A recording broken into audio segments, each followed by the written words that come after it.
On this week's MetPy Monday, we're going to look at how to work with units in Matplotlib and how you can change them as an axis property instead of converting the data manually. Welcome to another MetPy Monday.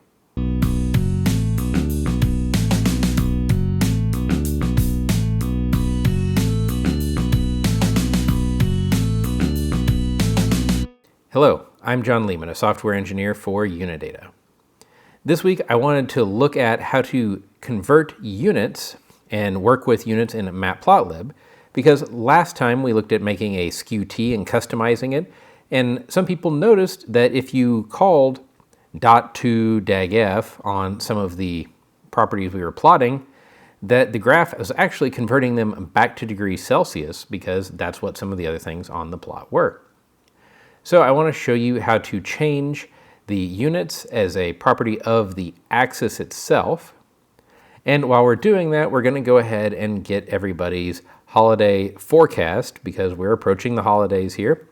And let's see what the temperatures are going to be doing in Boulder, where Unidata is located. And we'll look at that forecast in both Celsius and in Fahrenheit, since that's what we use mostly here in the US. So first we're going to need our imports. Import NumPy as MP, import Matplotlib, .pyplot as PLT. From datetime, I'm going to import the datetime object, time delta, and UTC. From metpy.units, I'm going to import the units registry.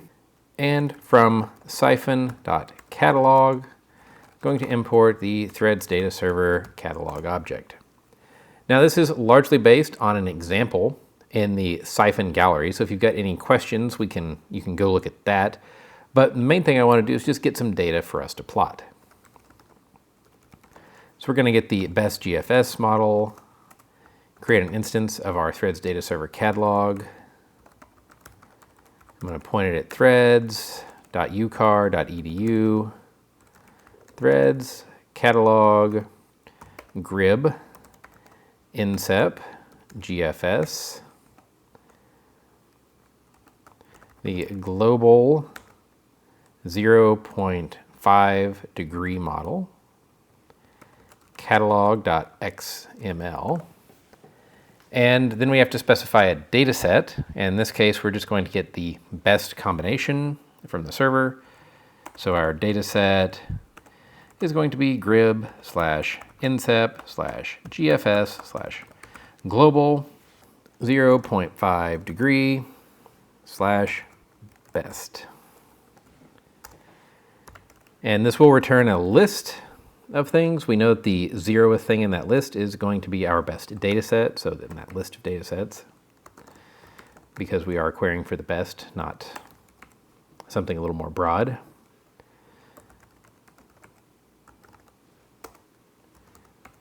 And we want to use the netcdf subset service on that data set, so our best data set. And then we need to create a query object. And if you're not familiar with Siphon, we've got several videos that go over doing exactly these things and explain them in a little more depth. Oh, and looks like I've got a typo. Okay, and as you can see, that URL is pretty long to type. We've talked about ways that you can find that in other MetPy Mondays as well, though. Okay, so now I'm going to get an instance of the current time. I'm going to call datetime.now and specify UTC. If you're using UTC now still, you will get a warning, and we've got a video from a few weeks ago on exactly what that means and why you should switch over. Okay, now we're going to create our query. And the first thing is we're going to do a latlon point. So this tells the subset service that I want a specific point. 150 degrees west and 40 degrees north is going to be Boulder. A vertical level, we're going to go 100,000 pascals, or basically surface, 1,000 hectopascals. And a time range, now to now plus time delta, days equal 7. So I'll get a week-long forecast. And right now we would get lots of information back, but I don't need to pull all of that back. That's one of the beautiful things about the subset service is we can just get what we need, make the server do the work. So we're going to get the isobaric temperature, and we're going to tell it that we want netcdf as the format. Oh, and that is a lawn lat point. A reminder of why tab completion can be valuable there. Okay, now let's get our data. I'm going to call getData and give it our query. And then I'm going to go ahead and list what we get back, just so we can see the variable names. Okay, we got latitude and longitude and altitude, ID. Most of that's not very interesting because we're just getting a point query, but we are interested in temperature and in time. Now, the time is going to be hours from a model beginning, and there are tools in the netcdf library that will let us convert that to real date times, but I actually am interested in hours from now. I can think of 1 day, 2 day, 3 days out instead of the dates. Okay, so let's pull our data out. Temperature is going to be data variables temperature isobaric. And I'm going to use an empty slice because I just want to get the data out from that. Time is going to be data.variables time, and I'm going to use an empty slice there as well. And let's make a plot. So using plot.subplots, x.plot, time temp, and we want it to be a red line. And let's see what we get. Okay, so we get a plot. Looks like probably we're in Kelvin here, and hours since the beginning of the model. Not an incredibly useful plot for us, right? We want something that's in maybe Fahrenheit, since that's what we think in, and hours from the present. But that's okay. The main thing that I noticed, though, is there's no units at all on here, which means we must not have units attached. In fact, if I look at temperature, we see that it's just a plain old masked array.